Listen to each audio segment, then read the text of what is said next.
Shalom, Shalom apa kabar Pak, Ibu? Ya, puji Tuhan, baik Pak. ya, puji Tuhan, Tuhan Yesus baik ya. Iya, iya, Bu, ya, Tuhan Yesus sangat baik buat kita semua. Dan pada malam hari ini teman-teman sudah menunggu kesaksian dari Ibu, bagaimana Ibu berjumpa dengan Tuhan Yesus pada saat Ibu lagi umroh, dan Ibu bisa ceritakan secara lengkap. Mungkin dari latar belakang Ibu dulu ya, Ibu bisa ceritakan mungkin supaya menjadi lebih jelas bagi kita semua. Oke, silakan Ibu Yani. Terima kasih Pak Yusuf atas kesempatannya. Selamat malam Bapak Ibu, Shalom semuanya. Saya berdoa semua Bapak Ibu dalam keadaan sehat semua pada malam hari ini. Terima kasih atas kesempatannya untuk saya bersaksi. Perkenalkan, nama saya Sri Mariani. Jadi sebelum jadi seorang pengikut Kristus, saya adalah seorang single parent dengan 3 orang anak. Saya bercerai dengan almarhum mantan suami saya itu di tahun 2009. Beliau baru saja meninggal di tahun ini, Juni di 2020. Dan saya tidak pernah bercita-cita atau ingin menikah lagi, karena saya berpikir siapalah saya ini, anak 3, ya nggak berpikirlah untuk mau menikah lagi gitu. Jadi saya melanjutkan hidup saya dengan 3 anak saya. 3 anak saya masih kecil-kecil, jadi pas tahun 2009 itu anak saya yang terakhir itu baru berusia 1 tahun. Saya melanjutkan hidup saya bekerja dengan 3 orang anak saya menjadi tulang punggung adik-adik saya, dan saat itu kakak saya sedang sakit juga, almarhum ayah saya juga lagi sakit, tapi tetap saya menjalankan hidup saya dengan single parent. Perlu Bapak Ibu ketahui, saya terlahir dari seorang muslim yang benar-benar taat.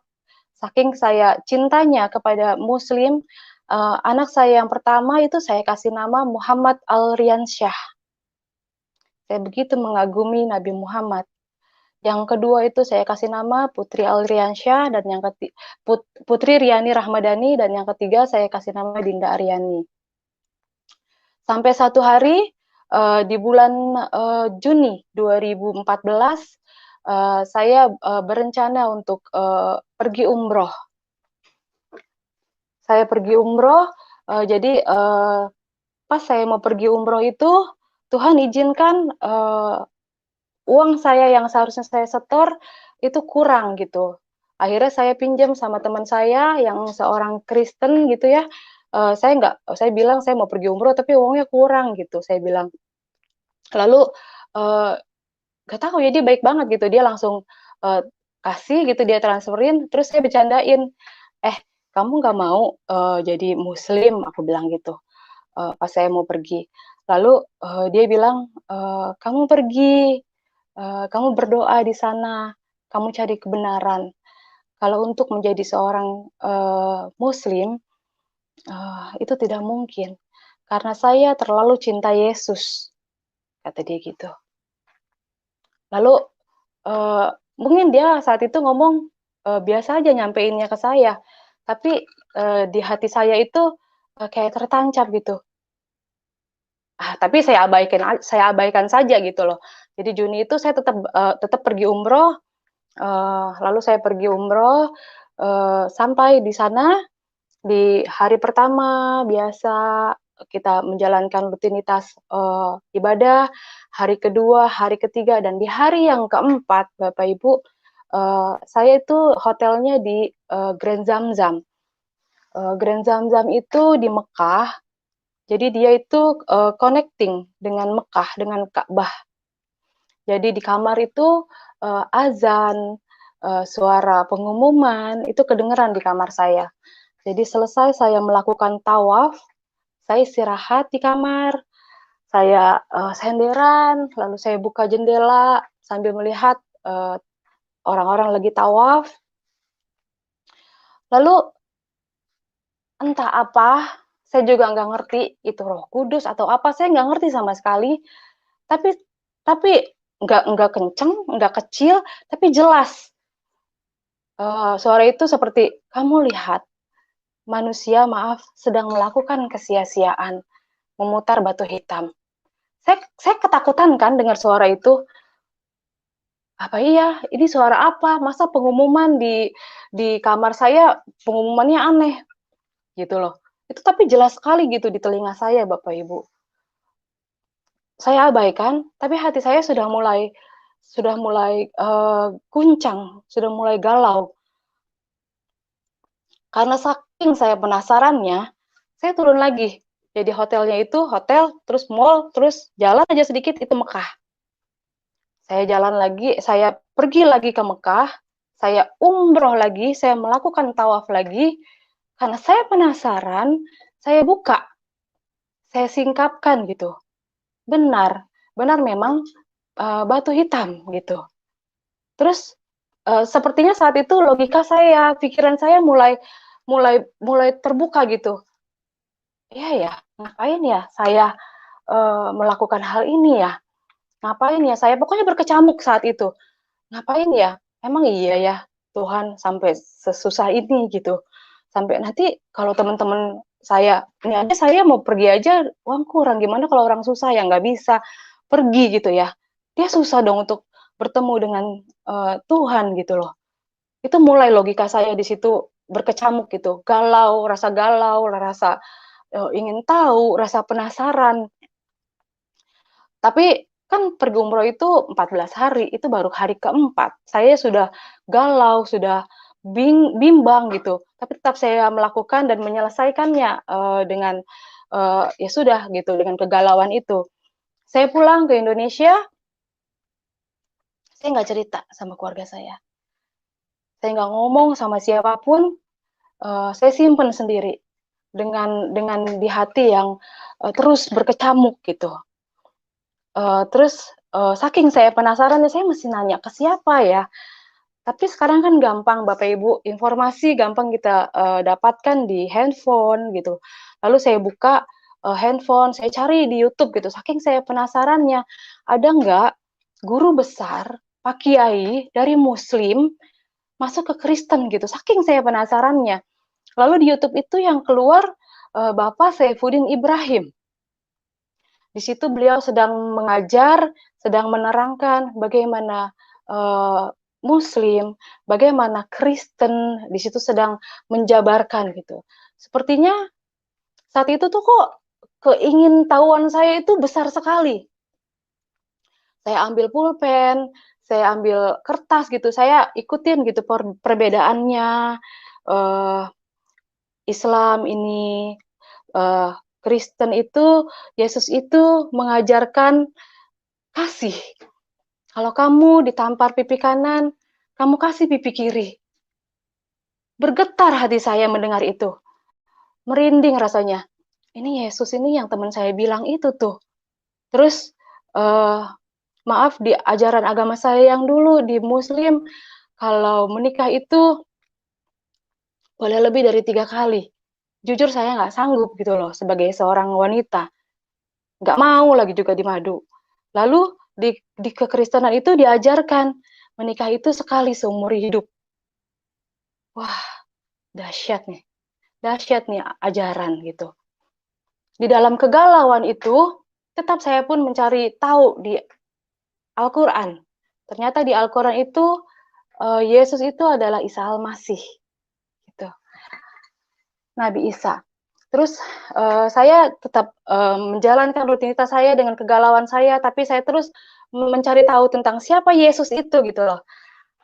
Saya belajar mulai baca Alkitab dengan diam-diam gitu. Saya coba mulai nanya-nanya teman-teman saya yang pengikut Kristus gitu.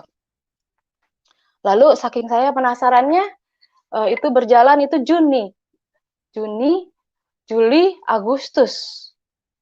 Di bulan Juni dan Juli itu, saya bilang sama teman saya, kamu gerejanya di mana? Dia sebutin salah satu gereja, itu saya bilang, gue boleh nggak ikut ke gereja lo? Ngapain lo? Gila lo, kata temen aku gitu. Jangan nanti keluarga lu bilang apa, nanti disangkanya gue yang doktrin lu gitu. Teman saya ngomong gitu, enggak, ini gue yang mau gitu, gue yang kepengen gitu. Jadi saya mau bilang nggak ada yang mendoktrin saya, nggak ada yang nyuruh saya gitu masuk Kristen, karena keingintahuan saya yang besar sekali tentang si Yesus itu gitu loh, si sosok yang membuat hati saya langsung jatuh cinta gitu. Kok bisa ada orang ditampar pipi kanan suruh ngasih pipi kiri gitu loh. Wah, saya semakin penasaran gitu loh. Semakin saya tahu lagi, banyak hal-hal yang saya bertambah cinta saya gitu sama seorang, sama sosok Yesus ini gitu loh. Lalu pertama kali saya masuk ke gereja seumur hidup saya bingung Bapak Ibu, bingung jujur. Karena di gereja itu pas saya lihat gelap. Terus cewek sama cowok itu nyampur bersatu gitu. Mereka sedang kayak bersuka cita. Lihat di depan itu ada band, ternyata mereka sedang melakukan pujian penyembahan, saya nggak ngerti. Di kiri saya lagi ada yang nangis, ada yang sorak-sorai. Oke, saya ikutin aja. Itu kepala saya pusingnya luar biasa, Bapak Ibu. Nggak tahu kenapa gitu. Karena kan saya terbiasa dengan kalau saya sholat itu hening. Jadi cewek-cewek, cowok-cowok dipisah gitu. Suci, dalam keadaan suci gitu. Nah, terus berikutnya saya minta ikut lagi ke gereja. Lagi saya semakin cinta, saya semakin tahu gitu ya. Terus saya bilang, gue mau dong dibaptis sama teman saya ini. Dan dia pun bilang, gila lu, jangan lu, anak guru besar lu, anak Pak Ustadz, minta dibaptis. Nggak mau gue, anak Kori. Bapak saya Kori, Bapak Ibu almarhum. Kori itu guru ngaji. Terus enggak, gue sendiri yang mau, nggak apa-apa. Dia nggak mau nolongin saya. Ya udah saya cari sendiri aja, Bapak Ibu, bener-bener saya cari sendiri. Saya dapetin salah satu gereja, terus saya bilang saya mau daftar sendiri ke ininya, ke resepsionisnya, terus akhirnya dijadwalin kita untuk dibaptis. Tanggal 27 September saya dibaptis, Bapak Ibu, 2014. Hari Minggu. Saya dibaptis, saya dikasih nama Naomi. Terus saya bilang sama teman saya, kok dikasih nama Naomi? Siapa Naomi? Saya kan baca kitab belum sampai tuh ke sana. Terus kata teman saya bilang, lu baca di Rut. Terus di sana ada tentang kisah Naomi. Aku baca tentang Naomi. Oh, hati saya sedih ya. Hati gue sedih banget nih. Kenapa ya? Kasian banget ya Naomi. Lakinya meninggal, anaknya meninggal 2. Dia hidup sama anak-anak dari istrinya gitu loh. Terus itu hari Minggu. Jadi salah satu teman saya yang suka cita saya dibaptis, upload foto saya ke Facebook. Keluarga besar saya lihat. Lalu hari Senin, saya lagi kerja di Jakarta, saya ditelepon sama mbak di rumah, mengabarkan bahwa anak-anak diambil paksa sama ayahnya, sama mantan suami saya. Waktu itu kan memang belum meninggal. Waduh, itu karena dia denger gitu, mereka takut anak-anak saya didoktrin gitu loh. Jujur, saat itu saya kacau banget gitu, saya sedih banget gitu, karena saya kerja itu ya buat anak gitu loh, buat anak, tiga-tiga buat keluarga, buat orang tua saya, buat adik-adik saya gitu. Tuhan, kenapa Tuhan? Kok malah begini, malah diambil anak-anak saya gitu loh. Kan kalau orang udah divorce itu ya udah nggak ada hubungan sebenarnya gitu loh. Anak-anak saya masih kecil, lagi sekolah diambil gitu. Ngambilnya juga ngebohongin, bilangnya neneknya sakit gitu. Ternyata dia tahu gitu. Terus saya mau marah, kayaknya mau memakai kekuatan saya sendiri gitu loh. Aduh, apa panggil pengacara ya? Apa panggil polisi ya?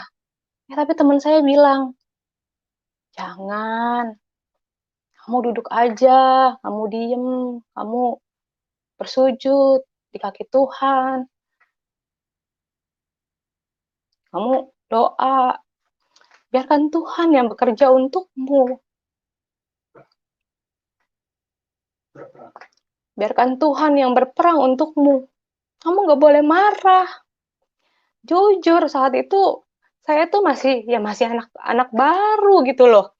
Menjadi seorang pengikut Kristus yang baru. Nggak bisa, gue kerja tuh buat anak. Anak gue nggak ada, gimana rasanya gitu. Tapi ya, benar-benar saya mau taat. Saya mau, ya udah deh, iya deh, taat deh gitu. Terus 3 bulan berselang dengan kegalauan, dengan kesedihan yang ada, saya melanjutkan hidup saya tanpa anak-anak saya, nggak ada komunikasi sama sekali. 3 bulan Bapak Ibu, benar-benar di hari dan jam yang sama, itu 3 bulan, yang Muhammad Al-Riansyah, ternyata di pesantren yang nggak layak, dan Putri Muhammad Al-Riansyah itu kabur di hari dan jam yang sama setelah 3 bulan. Itu Muhammad Al-Riansyah kabur dari pesantren, terus si Putri juga, yang anak kedua itu kabur dari rumah mantan suami saya karena katanya dianiaya sama istri dari mantan suami saya itu gitu. Di hari dan jam yang sama Bapak Ibu. Anak-anak, anak kecil saat itu nggak pegang handphone, nggak bisa janjian. Itu kalau bukan Tuhan Yesus yang menunjukkan kekuasaannya, menunjukkan ke Naomi, kamu nggak salah, pilih aku, Naomi ini aku bela kamu saat itu. Aku melihat Tuhan bela saya saat itu, benar-benar. Terus akhirnya saya dihubungin sama adik saya karena memang pesantrennya itu dekat rumah dengan ibu saya, dan si Putri itu rumahnya cuma beda 3 rumah dari rumah ibu saya, gitu. Terus adik saya itu telepon saya, bilang, ini si Putri sama si Rian kabur nih, lu cepetan deh ke sini gitu. Buru-buru saya jemput anak saya gitu, saya senang banget gitu. Sampai saya bilang, aduh Tuhan, kenapa ini? Aku bilang, sampai anak ditelantarin kayak gini gitu. Jadi kayak mantan suami itu cuman kayak mau nyakitin hati saya gitu loh. Saya berpikirnya saat itu, tapi saya ya udahlah, anak-anak udah balik itu kabur. Akhirnya saya melanjutkan hidup saya didik anak-anak saya, benar-benar kita dia ikut saya ibadah, anak-anak saya tiga-tiganya. Lalu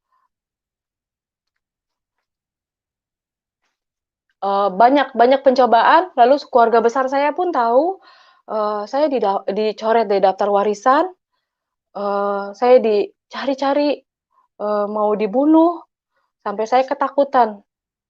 Di Facebook itu saya diancam. Tapi tetap saya mau taat, akhirnya saya ya tetap mau taat, pokoknya Tuhan beri saya kekuatan untuk terus menjadi pengikut-Mu gitu. Karena nggak ada sedikit pun yang saya lihat dari ajarannya, dari ajaran Kristus, untuk membenci saudara kita gitu loh. Saat saya dizolimi seperti itu, saya baca lagi Tuhan bilang, ampuni, kamu harus mengampuni 70 kali 7, kamu harus mengampuni saudaramu yang menyakitimu. 70 kali 7 itu banyak sekali, jadi nggak ada kesempatan buat saya marah gitu. Di situ saya yang benar-benar terus saya semakin yakin gitu, semakin Tuhan memberikan ujian, semakin saya mau terus maju gitu Bapak Ibu. Terus dengan berjalannya waktu, saya kerja ke Bali sampai satu titik almarhum ayah saya meninggal. Saya ditelepon sama adik saya, dikabarin, lalu saya pergi, saya pulang, saya cari pesawat yang benar-benar penerbangan pertama. Sampai saya di Jakarta, saya ditelepon sama ibu saya.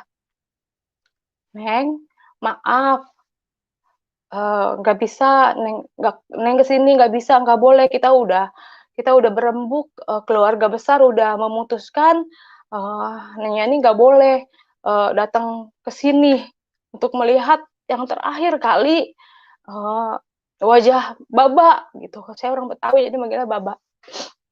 Padahal ya Bapak Ibu itu hari Senin ya, Bapak saya meninggal. Hari Minggunya itu bapak saya itu telepon gitu. Nggak tahu, kalau saya tahu, mungkin saya pulang saat itu, saya nggak tahu. Dia telepon, dia bilang, "Neng, terima kasih untuk semuanya, Baba minta apa aja Neng kasih. Terima kasih buat semuanya, udah ngurusin Baba sampai sekarang." Dia bilang, "Maafin Baba banyak ngerepotin Neng," kata dia. Saya bilang, "Kenapa Baba ngomong kayak gitu? Saya nggak tahu tuh Bapak Ibu, Bapak saya Seninnya mau meninggal." Saya pulang dari gereja itu hari Senin.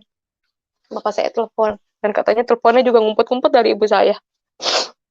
Saya bilang, "Ya udah Bu, kalau Yani nggak boleh lihat Baba untuk yang terakhir kalinya, gak apa-apa." Bilang, "Tapi urusin di hari yang terakhir ya Baba, kasih yang terbaik. Urusin pemakaman Baba, benar-benar yang terbaik. Gak apa-apa ya nih, ikhlas Yani nggak ngeliat wajah Baba untuk yang terakhir kalinya." Saya nggak bisa marah Bapak Ibu saat itu, benar-benar saya nggak bisa marah. Tuhan kasih kekuatan buat saya untuk terus mengasihi mereka. Kalau saya pakai kedagingan saya salah apa? Untuk melihat wajah bapak saya yang terakhir kali, masa saya nggak boleh gitu. Saya bilang, ya udah, akhirnya saya transfer uang, karena kan memang saya tulang punggung keluarga ya Bapak Ibu. Saya transfer uang untuk pemakaman Baba, mereka terima, tapi sayanya tetap nggak boleh datang. Ya udah, saya tetap berdoa, saya pulang ke rumah saya istirahat, saya berdoa. Sudah, terus saya tetap melanjutkan hidup saya tetap bergereja, saya tetap melakukan ibadah saya, sambil bekerja, sambil ngurus anak-anak saya. Saya fokus, saya lagi kerja juga di Bali. Tiba-tiba saya terima telepon lagi dari Mbak di rumah. Jadi kalau saya di Bali itu anak-anak saya tinggal di rumah. Anak saya tiga-tiganya diambil paksa lagi sama mantan suami saya. Dan itu sampai detik ini. Jadi saya pikir diambilnya benar-benar diambil paksa, mereka sampai katanya disyariatin, dikasih air biar mereka lupa sama mamahnya. Anak-anak saat itu telepon, "Ma, Dina mau pulang, Dina nggak mau di sini." Gitu. Sampai saya juga bingung gitu loh, kenapa kok ini dikasih lagi ya Tuhan ya gitu. Malah udah enak, anak-anak pelayanan, udah sekolah di sekolah yang layak menurut saya gitu loh. Ada pengajaran tentang Isa Al-Masihnya gitu.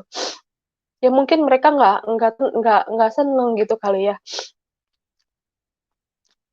Terus ya udah, saya nggak bisa marah dan nggak berbuat apa-apa gitu loh Bapak Ibu. Terus saya pikir kan almarhum ini baru meninggal kemarin ya, Juni 2020. Oh, ayahnya udah meninggal, anak-anak bisa nih ya balik gitu. Saya pikir seperti itu. Tapi lagi-lagi Tuhan mengizinkan pencobaan ini ada gitu untuk saya. Jadi ibu kandung saya sendiri yang bilang, kalau ayahnya meninggal, jangan harap anak-anak bisa balik ke kamu, kata ibu saya gitu. Itu yang menyampaikan mantan istrinya untuk saya ketemu untuk merayakan hari ulang tahun anak saya, Muhammad Alriansa. Itu pun saya datang cuma 5 menit ke pesantrennya. Terus sampai ada satu hari saya mau cerita, saya ada kesempatan bertemu untuk sama Dinda, anak saya itu. Dia bercerita, dia bilang, mama, nenek waktu itu ke Pak Ustadz, Pak Kiai. Dia bilang, ngapain dah? Aku bilang, iya, mau doain mama biar mama masuk ke Islam lagi. Tahu nggak mah, Pak Ustadznya kan nanya mana foto mama. Terus nenek kasih lihat foto mama. Terus diliatin kan fotonya. Lalu Pak Ustadznya bilang ke ibu saya, dia bilang, anak ibu udah nggak bisa didoain. nih Ibu lihat di dahinya ada salib. Dan itu yang melihat bukan ibu saya aja, di situ ada anak saya Dinda, lalu ada, kalau orang Betawi bilang encing ya, encing saya juga lihat gitu, 4 orang yang lihat, Dinda cerita. Saya yakin banget Tuhan memang jaga gitu, jaga saya dan melindungi saya sampai sampai segitunya gitu. Itu aja sih yang saya mau sampaikan kesaksian saya, jadi mungkin, sampai sampai sekarang pun, saya masih banyak belajar, tapi saya tetap satu hal yang saya mau sampaikan, tetap jadi orang baik, tetap jangan tetap jangan, marah apapun yang kita hadapi, tetap setia sama, Tuhan Yesus apapun yang kita hadapin saat ini, karena Dia selalu ada untuk kita, selalu ada untuk bela kita gitu. Karena saya melihat tidak ada yang salah dari pengajarannya, dari kasih-Nya yang begitu besar pada kita gitu. Itu aja. Terima kasih Bapak Ibu, Tuhan Yesus memberkati. Iya, Makasih Pak puji Yusuf. Tuhan, kesaksian yang luar biasa. Iya, terima kasih Ibu Yani, bagaimana Tuhan Yesus, Tuhan yang begitu mengasihi setiap manusia dan telah menunjukkan dirinya kepada seorang Ibu Yani, dan Tuhan Yesus bukan hanya menunjukkan dirinya, tapi Tuhan Yesus menyatakan kepribadiannya sehingga Ibu Yani begitu terinspirasi, dan saat ini beliau mengikut Tuhan Yesus dengan setia, dan apa yang dilakukan oleh Ibu Yani itu adalah merupakan representasi dari kuasa Tuhan, karena sebelumnya Ibu Yani sudah menyatakan bahwa dia juga adalah orang yang gampang emosi, tetapi pada saat Roh Kudus yang mengendalikan Ibu Yani sehingga kepribadiannya hanya ingin terus mengasihi kepada siapapun. Bahkan kita sudah mendengar tadi saat orang tuanya meninggal pun dia tidak diizinkan datang karena hanya dengan dasar perbedaan keyakinan, ya, sesuatu yang memang ya cukup disayangkan, ya, cukup menyedihkan juga, karena apa, masa anak sendiri kok tidak diizinkan untuk menengok pada saat ayahnya sudah meninggal. Dan inilah yang jadi, tetapi kita melihat bagaimana kasih Tuhan yang begitu besar, yang terus mengajarkan untuk hidup di dalam kasih dan melepaskan pengampunan, menganggap bahwa segala sesuatu, bahwa kita terus harus mengasihi siapapun, manusia-manusia yang ada di sekitar kita. Itulah Tuhan yang nyata, Tuhan yang real, Tuhan yang bukan halusinasi, bukan ilusi. Dia adalah Tuhan yang memang benar-benar impartasi masuk di dalam hidup kita. Sehingga perasaannya, pikirannya, kasihnya, itu perlahan-lahan mulai tumbuh di dalam hidup kita, mulai muncul. Dan itulah yang terjadi sehingga Ibu Yani tetap terus mengasihi mereka sekalipun mereka di dalam kondisi yang memperlakukan Ibu Yani secara tidak baik, karena banyak hal yang sudah terjadi, ya itu semuanya membuat secara manusia, membuat Ibu Yani cukup terluka, ya, anaknya disingkirkan, dipisahkan, dan itulah Tuhan Yesus, Tuhan yang baik, Tuhan yang begitu dahsyat, Tuhan yang begitu hebat, yang telah menyatakan diri kepada orang-orang pilihannya, dan sifat-sifatnya muncul di dalam setiap orang-orang yang sudah membuka hati dan menerima Tuhan Yesus. Ada beberapa komentar bahwa Ibu Yani punya foto di layar YouTube itu adalah sebuah settingan. Tidak, saudaraku, itu bukan settingan, ya. Anda jangan terlalu membiarkan dirimu dikuasai setan pikiranmu, jangan membiarkan pikiranmu dikuasai setan. Tidak ada settingan. Saya akan buktikan, karena pada malam hari ini kita akan tampilkan foto-foto Ibu Yani pada saat dia lagi umroh, ya, supaya menjadi jelas sama kita semua, di dalam siaran kesaksian ini tidak ada settingan, teman-teman, ya. Ini benar-benar sebuah realita karya Tuhan Yesus. Dan apa untungnya kami berbohong, menampilkan kesaksian-kesaksian bohong? Pertanggungjawabannya bukan kepada manusia, bukan kepada Anda yang menonton. Pertanggungjawaban kami kepada Tuhan yang Maha Kuasa, Tuhan yang Maha Baik, Tuhan yang Maha Kudus. Kami tidak akan berani. Ngapain? Tidak ada untungnya, itu merugikan kami. Ya, Anda mungkin senang mendengarnya, Anda mungkin senang menyaksikannya, tapi kami berurusan dengan Tuhan. Kalau kami menghadirkan kesaksian yang palsu, maka kami adalah orang yang paling berdosa dan kami adalah orang yang dimurkai Tuhan. Ya, kita lihat ini foto-fotonya supaya Anda menjadi jelas ya, supaya pikiran-pikiran yang kotor, yang menuduh bahwa ini foto-foto settingan, ya, supaya bertobatlah. Artinya bisa apa? Bisa menjadi cerah. Oke, kita lihat ini. Ini pada saat di Medina, ya, Iya, Mbak Yani iya, mungkin bisa diperbesar sedikit, betul itu di Madinah. diperbesar sedikit biar supaya lebih jelas gitu loh. Ah, ini loh, ya. Jadi wajah yang sama dari Ibu Yani yang bersaksi pada malam hari ini, inilah orangnya, ya. Ini pada saat di Medina. Oke, teman-teman jelas ya. Jadi ini tidak ada settingan. Foto yang di layar YouTube itu adalah foto yang sebenarnya. Oke, kita lihat foto yang lain lagi. Ya. Ya, ini sudah jelas. Oke. Sama ya mukanya ya, teman-teman ya. Kalau Anda mau foto, mau simpan juga boleh gitu loh. Tapi jangan di ini, jangan di apa? Disalahgunakan. Oke. Oke, kita lihat lagi foto selanjutnya supaya kita jadi jelas ya bahwa apa tidak ada rekayasa sama sekali. Oke. Nah, ini juga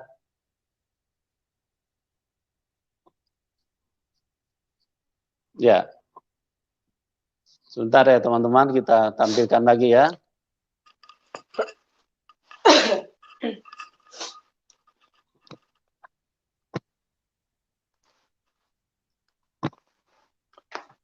Oke, ini foto juga masih di tempat yang sama di Madinah. Ya, ini waktu umroh tahun 2014 ya, Bu Yani. Ya, Betul, Pak. 2014 ya.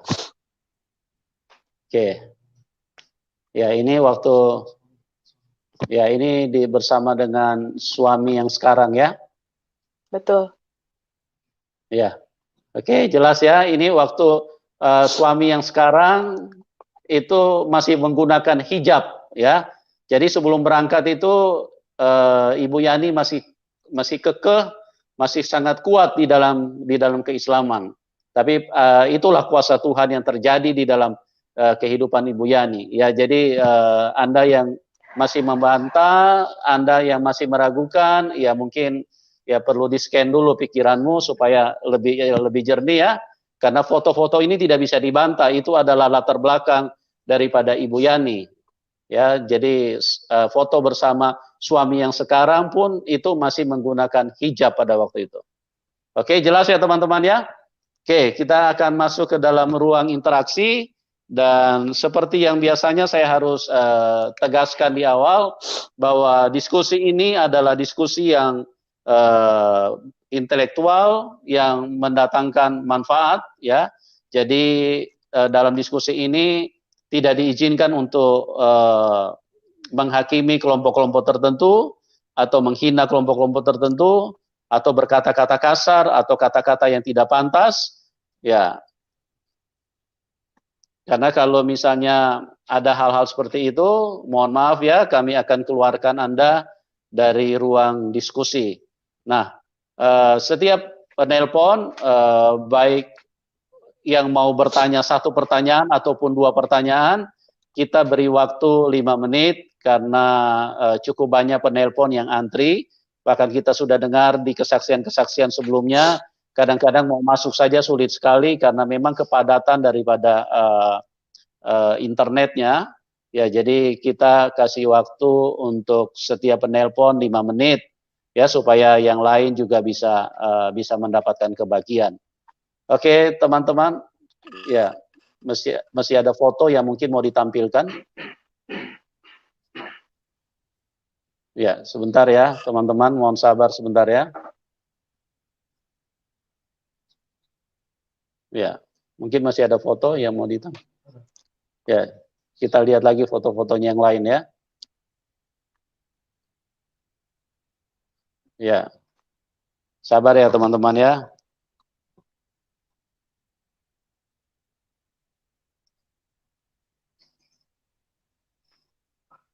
Oke, ya ini pada saat di Mekah ya, itu Betul. Ka'bah. Ya, itu jadi tidak ada rekayasa ya. Ini semuanya adalah sesuatu yang real. Bagaimana Ibu Yani adalah Islam yang taat, ya, Islam yang benar-benar menjalankan ritual agamanya dengan sungguh-sungguh, sampai umroh pun dilakukan sesuai dengan anjuran atau ajaran yang diterima pada waktu itu. Nah, inilah bukti. Kita lihat lagi. Ya, oke. Mungkin ini sudah cukup ya. Dan perlu kami informasikan bagi Anda yang ingin mendukung pelayanan ini, di bawah layar deskripsi kami sudah mencantumkan nomor rekening. Silakan Anda salurkan ke nomor rekening tersebut. Oke, kami berdoa supaya buat semua teman-teman terus ada dalam kebaikan Tuhan dan diberkati dan semakin bertumbuh di dalam iman dan bisa masuk di dalam rencana dan kehendak Tuhan. Dan kepada Ibu Yani kami menyampaikan terima kasih atas kebaikan hati Ibu yang sudah bersedia untuk berbagi kehidupan dengan teman-teman yang sudah hadir pada malam hari ini. Kesaksian Ibu sangat luar biasa, sangat memberkati, sangat menguatkan, dan kami berdoa buat Ibu dan keluarga dan suami dan anak-anak. Tuhan Yesus punya rencana yang sempurna, semua dalam kontrol Tuhan, semua pasti akan mendatangkan kebaikan. Karena Roma 8 ayat 28, Tuhan bekerja sama untuk mendatangkan kebaikan bagi orang yang mengasihi Dia. Oke, Ibu, terima kasih. Dan sekali lagi buat semuanya, Tuhan Yesus memberkati kita semua dan salam kemenangan. Amin.